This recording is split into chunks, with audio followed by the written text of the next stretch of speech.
Assalamualaikum warahmatullahi wabarakatuh.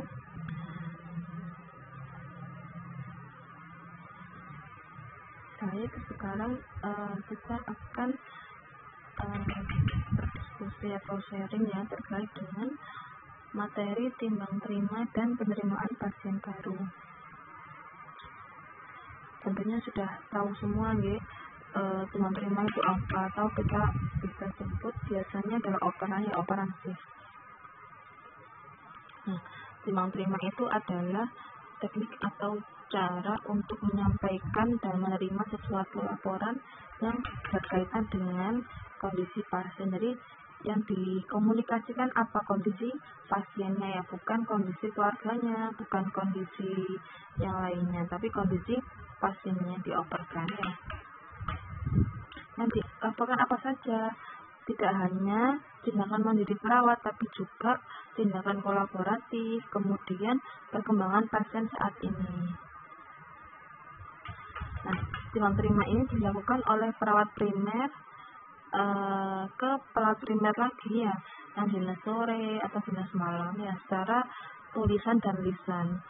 Kenapa kok ada tulisan dan lisan? Jangan sampai kita operan hanya dalam lisan saja ya, tapi nggak ada tulisannya. Karena apa? Itu sebagai bukti bahwa kondisi pasien yang kita terima ketika kita pergantian dinas itu seperti apa. Kalau tidak ada tulisannya, nanti akan jika terjadi hal tidak diinginkan, nanti akan ribet di belakang ya, nanti akan bingung bagaimana pertanggungjawabannya. Jadi harus dioperkan baik secara lisan maupun tulisan ya, untuk menghindari adanya kejadian yang tidak diinginkan. Nah, kemudian operan ini dipimpin oleh kepala ruangan pada dinas pagi atau dipimpin oleh PJ-Shift atau PP. Kemudian tujuannya apa dari timbang terima ini? Yaitu menjaga kesinambungan informasi keadaan pasien pada setiap shift. Jadi bagaimana pasien ini agar perawatannya berkesinambungan ya, continue terus, sehingga tidak ada informasi yang putus ya. Jadi apa yang dilakukan oleh dinas pagi diketahui oleh dinas sore, yang dilakukan oleh dinas sore diketahui oleh dinas malam, sehingga apa yang dilakukan perawat pada shiftnya hari itu akan berkesinambungan dengan shift sebelumnya gitu ya. Kemudian tujuan khususnya apa? Menyampaikan kondisi dan keadaan penderita, jadi menyampaikan data fokusnya. Kemudian menyampaikan hal-hal yang sudah atau belum dilakukan dalam asker. Jadi apa yang sudah dilakukan oleh dinas pagi apa, PR-nya tuh dinas sore apa, nanti disebutkan. Jadi yang dinas sore biar nanti tinggal menyocokkan dengan tulisan dari dinas pagi, apakah benar yang dikatakan itu sudah tertulis ya, dan sama. Kemudian menyampaikan hal-hal yang penting yang harus ditindaklanjuti oleh dinas berikutnya. Selain menyampaikan yang belum dilakukan, ada hal penting yang disebutkan, misalkan pasien sudah diambil darah, pasiennya sudah pesan darah di bank darah, tinggal ngambil. Nah, itu kan hal penting ya. Yang belum dilakukan apa? Transfusi darah. PR-nya perawat harus melakukan transfusi darah. Hal pentingnya apa? Pasiennya sudah diambil darahnya ya, sudah dicekkan darahnya, dipesankan darahnya, tinggal ngambil. Nah, itu kan hal penting yang harus disampaikan. Jangan sampai ada miskomunikasi antara shift pagi dan shift selanjutnya. Kemudian menyusun rencana kerja. Jadi apa yang harus dilakukan perawat pada shift selanjutnya itu dapat diketahui dari timbang terima yang dilakukan. Kemudian manfaatnya apa bagi perawat? Yang pertama, meningkatkan kemampuan komunikasi antar perawat. Jadi dengan adanya shift itu perawat akan berkomunikasi. Ya, komunikasinya tentang apa? Tentang kondisi pasien ya, bukan kondisi keluarganya, bukan kondisi lingkungannya ya. Jadi yang dikomunikasikan adalah perawat. Jadi ketika timbang terima akan efektif jika perawat itu fokus yang dilakukan adalah kondisi pasiennya, tidak berkembang ke kondisi keluarganya dan yang lain-lainnya ya. Kemudian menjalin hubungan kerjasama dan bertanggung jawab antar perawat. Jadi ketika ada operan maka tidak langsung akan ada kerjasama bagaimana caranya agar pasien ini segera membaik. Yang dinas pagi harus melakukan ini, yang dinas siang harus melakukan ini. Jadi akan ada kerjasama antara perawat itu untuk kesembuhan pasien. Kemudian melaksanakan asuhan keperawatan terhadap pasien yang berkesinambungan ya. Nanti pasien itu mendapatkan asuh yang terus-menerus berkesinambungan, nyambung, tidak terputus-putus ya. Kemudian perawat dapat mengikuti perkembangan pasien secara paripurna. Jadi dengan adanya menerima ini perawat bisa mengikuti kondisi pasien dari awal masuk dulu sampai sekarang. Jadi tahu pasiennya dulu awalnya masuk kondisinya jelek, kemudian baik lagi, membaik, jelek lagi. Lah itu perawat akan tahu perkembangannya karena ada operan ya. Kondisi pasien ini juga akan diikuti perawat lebih baik lagi ketika rumah sakit melakukan MAKP primary atau modular, sehingga perawat yang sama akan merawat satu pasien, sehingga perawat itu akan tahu rekodnya pasien ini dari masuk sampai sekarang seperti apa. Itu bisa dilakukan oleh perawat ketika menggunakan MAKP primer atau modular ya. Kemudian manfaatnya apa demam terima untuk pasien? Pasien dapat menyampaikan masalah secara langsung. Jadi ketika demam terima pasien itu bisa menyampaikan keluhannya, masih panas atau masih batuk gitu. Nah, tahapan-tahapan dari demam terima itu apa saja? Yang pertama adalah ada persiapannya ya. Demam terima dilaksanakan pada pergantian shift. Kemudian ada informasi pasien baru masuk dan pasien yang memiliki masalah yang benar apa. Jadi perawatnya, PP-nya atau Pakapinnya atau PJ-nya harus mengetahui kira-kira ada berapa pasien yang baru masuk, apakah ada pasien yang meninggal, atau pasien yang pulang, atau pasien-pasien dengan masalah-masalah yang complicated yang belum teratasi ya. Kemudian semua sarana prasarana terkait pelayanan keperawatan dilaporkan dan dioperasikan. Jadi ya, kemudian aspek umum jangan lupa ada aspek umum yang harus dilaporkan ketika operan. Misalkan ada M1 dan M5 ya. M1 adalah siapa yang perawat, siapa yang jaga, berapa pasiennya, dokternya siapa saja ya. M2 terkait dengan sartasnya ruangan, apakah alatnya lengkap, apakah ada alat yang rusak, sampaikan ketika demam terima. M3-nya tentang MAKP ya, M4-nya tentang keuangan, dan M5-nya terkait dengan mutu keperawatan atau mutu pelayanan keperawatan di rumah sakit ya. Kemudian tahap pelaksanaan. Yang pertama di nurse station ya. Jadi kedua kelompok sudah siap. Yang dinas pagi sudah siap melaporkan kondisi pasiennya, yang dinas siang sudah siap bekerja. Kelompok yang akan bertugas menyiapkan buku catatan. Jadi kelompok yang dinas siang menyiapkan catatannya, kira-kira PR-nya apa aja sih yang harus dilakukan pada dinas siang. Kemudian kepala ruangan membuka acara demam terima. Jadi biasanya kepala ruangan memimpin demam terima pagi dan sore biasanya ya, atau pagi saja. Kemudian perawat yang sedang jaga menyampaikan demam terima pada perawat berikutnya. Jadi perawat yang dinas pagi, PP-nya atau Kapimnya menyampaikan kondisi pasien yang dinas pagi tadi seperti apa. Perawat sih dapat melakukan klarifikasi, tanya jawab ataupun validasi. Jadi perawat yang mendengarkan demam terima bisa melakukan validasi atau menambahkan data atau memvalidasi data yang ada. Kemudian setelah semua pasien dilaporkan, semua perawat menuju ke bed pasien. Yang ngapain? Melakukan validasi keliling ke bed pasien. Jadi per bed per pasien dikunjungi. Kira-kira apa keluhannya, apakah sudah ada perbaikan. Kemudian selain itu perawat yang mau berdinas, misalkan dinas siang, itu harus ngecek apakah yang disampaikan oleh dinas pagi tadi benar. Misalkan dinas pagi bilang pasien A GGS-nya 456, dicek apakah pasien A ketika validasi itu GGS-nya 456 gitu. Jadi nanti mesti keluarkan apakah data yang diterima itu tadi sama dengan apa yang ditemui ketika validasi. Jangan sampai ketika pasien dioperkan GGS-nya berapa 456, ternyata ketika validasi GGS-nya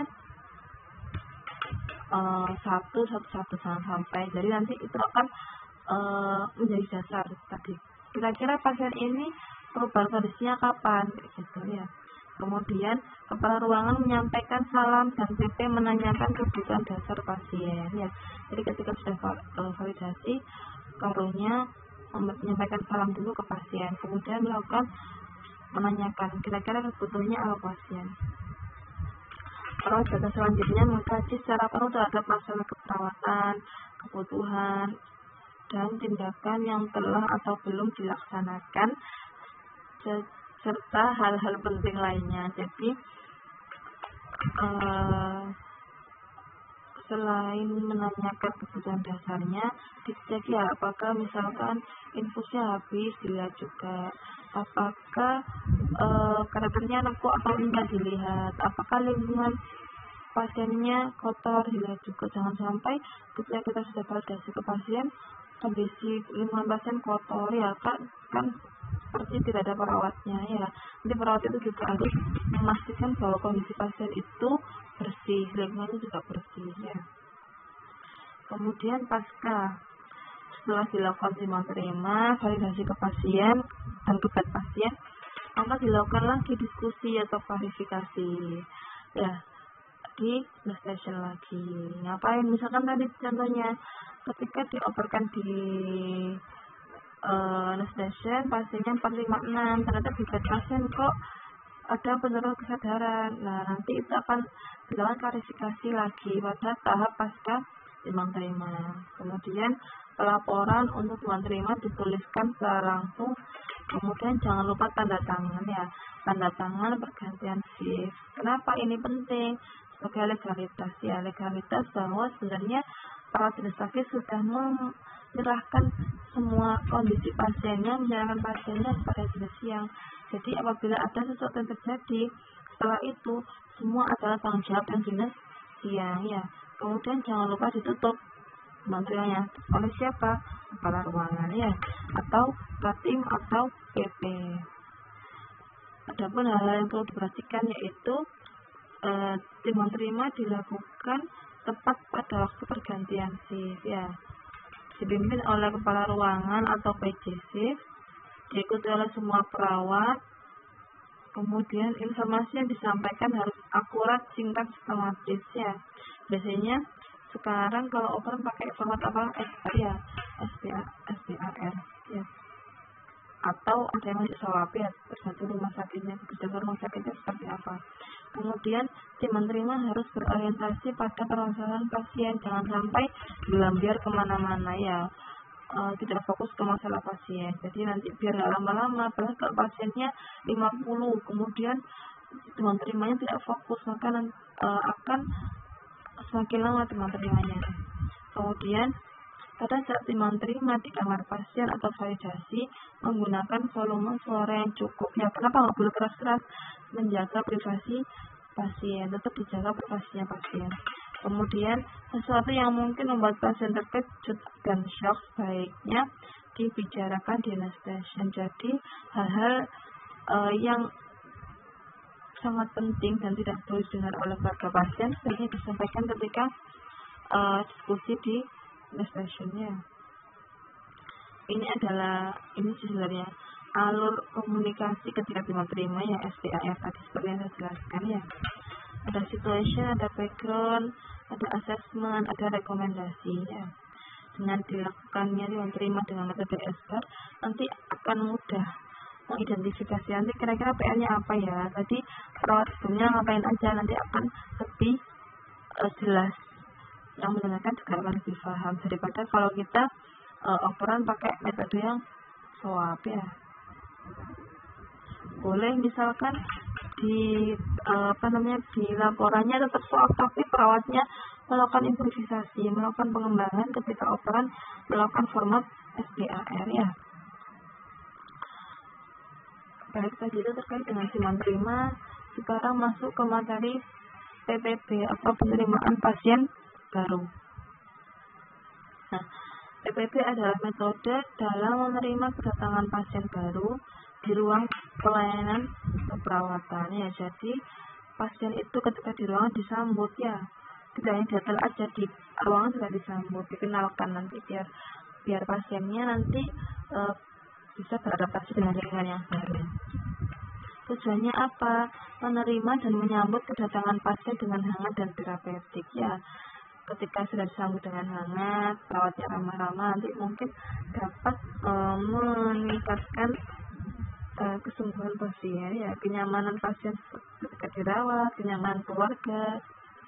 Kemudian meningkatkan komunikasi antar perawat dengan pasien. Jadi ketika ada penerimaan pasien baru, maka komunikasi sudah terbentuk sejak awal ya. Nanti perawat bisa membangun BHSP ya, hubungan saling percaya dengan pasien ketika penerimaan pasien baru.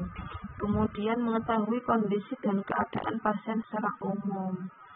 Nanti secara khusus bisa dikaji lagi. Menurunkan tingkat kecemasan pasien. Jadi ketika disambut dengan hangat, dengan baik, maka pasiennya akan berkurang cemasnya ya. Nah, tahapannya apa? Penerimaan pasien baru. Yang pertama, tahapan pra ya. Apa yang disiapkan? Menyiapkan kelengkapan administratif ya, menyiapkan kelengkapan kamar swab pesanan ya. Jadi biasanya yang menyiapkan adalah perawat asosiat ya. Perawat primer meminta bantuan pada perawat asosiat untuk apa? Menyiapkan kamar pasien. Jangan lupa sebelum menyiapkan kamar pasien, tanyakan dulu pada perawat IGD-nya, kira-kira pasien ini butuh apa ketika di ruangan, apakah butuh suction, apakah butuh syringe pump, apakah butuh oksigen. Jadi tanyakan dulu terlebih dahulu pada perawat UGD biar nanti ketika pasien dipindah ke ruangan bisa lebih cepat proses pemindahannya ya.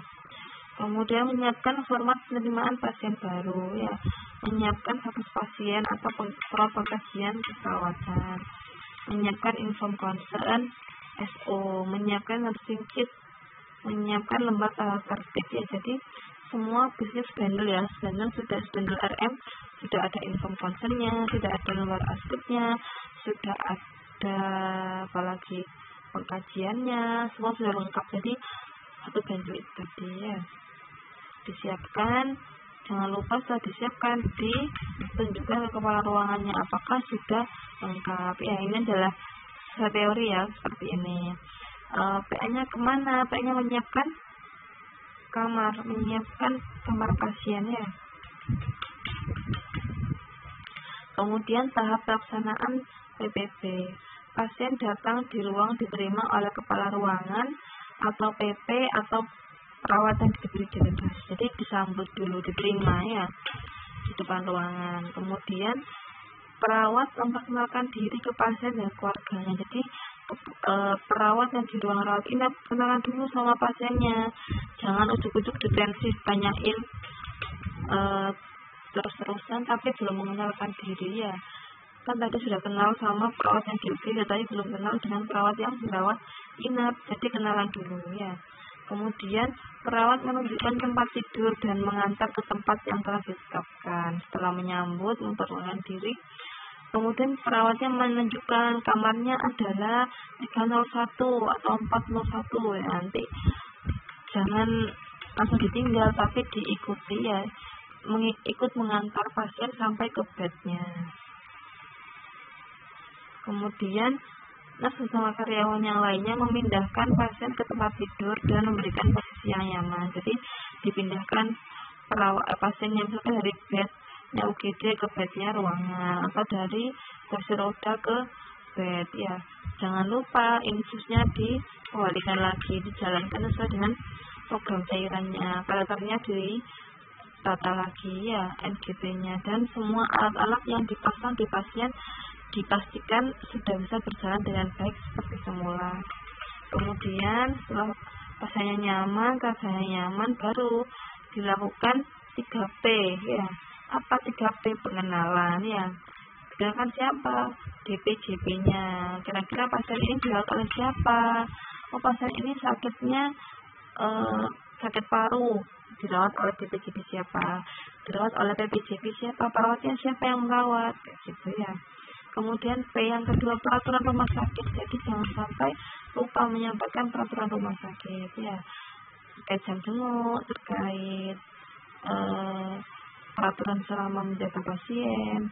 Jangan lupa disampaikan juga terkait dengan denah ruangan. Jadi pasien nggak bingung, nanti saya kalau manggil perawat gimana, saya kalau mau kalau mau mengambil obat gimana, nggak bingung ya. Kemudian penyakit ini perawat boleh menyampaikan penyakit, akan tetapi tidak terlalu detail ya, nanti yang detail disampaikan oleh dokter ya. Kemudian perawat menanyakan apakah 3P tadi sudah jelas atau belum jelas. Setelah jelas semuanya, pasien diminta untuk tanda tangan pada inform consent ya. Concern, general concern ya, sekarang banyak formnya ya. Kemudian terus menyerahkan kepada pasien lembar kuesioner kepuasan pasien. Ini opsional ya. Kepuasan pasien bisa diberikan di akhir sebelum pasien pulang atau di awal, tergantung enaknya bagaimana ya. Kemudian tidak ada sakleknya. Nurse melakukan pengkajian terhadap pasien. Tadi setelah kedatangan inform consent dan yang lain-lain, pasien dan keluarga pasien dilakukan pengkajian oleh perawat ya. Jadi sama disamakan apakah hasil pengkajian di UGD dan di ruangan itu sama atau ada perkembangannya. Kemudian ada hal-hal yang perlu diperhatikan ya. Pelaksanaan secara efektif dan efisien dilakukan oleh kepala ruangan atau nurse primer atau nurse asosiat atau yang didelegasikan. Saat pelaksanaan tetap menjaga privasi pasien, sama ya seperti tadi. Jadi kalau misalkan ada info-info yang penting dari pasien, jangan sampai disampaikan belak-belakan ya. Kemudian ajak pasien komunikasi dengan baik dan beri sentuhan terapeutik. Jadi tidak hanya komunikasi aja, pasiennya disentuh ya, biar pasiennya enak ya, lega kalau disentuh perawat ya. Nah, ini ya peran perawatnya. Lalu bagian apa menerima pasien baru? Menerima di awal tadi kedatangannya pasien. Memeriksa kelengkapan persiapan pasien baru, diperiksa ya. RM-nya bagaimana, konsennya bagaimana, inform konsennya, dan lain-lainnya. Kemudian PP atau ketua timnya ngapain? Menyiapkan lembar PPB ya, menandatangani lembar PPB, menjelaskan 3P pada pasien ya, peraturan rumah sakit, penyakit, dan pengenalan ya. Kemudian mendelegasikan pengkajian dan pemvis pasien baru ke nurse associate ya.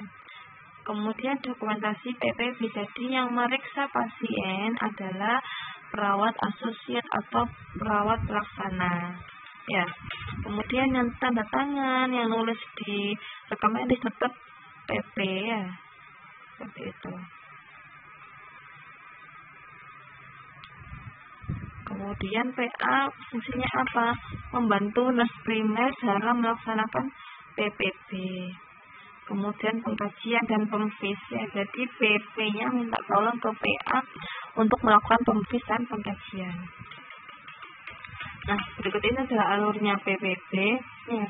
Karu mendapatkan telepon dari UGD, kemudian menyampaikan ke PP-nya kalau ada pasien baru ya. Kemudian PP-nya ketika dicek ruangannya sudah ada, PP meminta PA untuk menyiapkan kamarnya sesuai dengan kebutuhan pasien, apakah dilengkapi oksigen atau steering pump dan yang lain-lain. Kemudian PP menyiapkan apa? RM ya, RM yang isinya apa? Ada lembar persiapan masuk rumah sakit atau lembar MRS ya, ada buku statusnya, ada nursing kitnya, ada tertibnya dan yang lain-lain. Pada pelaksanaannya, ketika pasien datang di ruangan dengan perawat UGD, Karu, PP, dan PA menyambut pasien baru ya. Kemudian PP menjelaskan segala sesuatu yang tercantum dalam lembar PPB tadi ada 3P ya. Setelah itu anamnesis pasien baru oleh PP dan PA bisa dilakukan oleh PA saja bisa ya. Setelah itu terminasi dan evakuasi ya.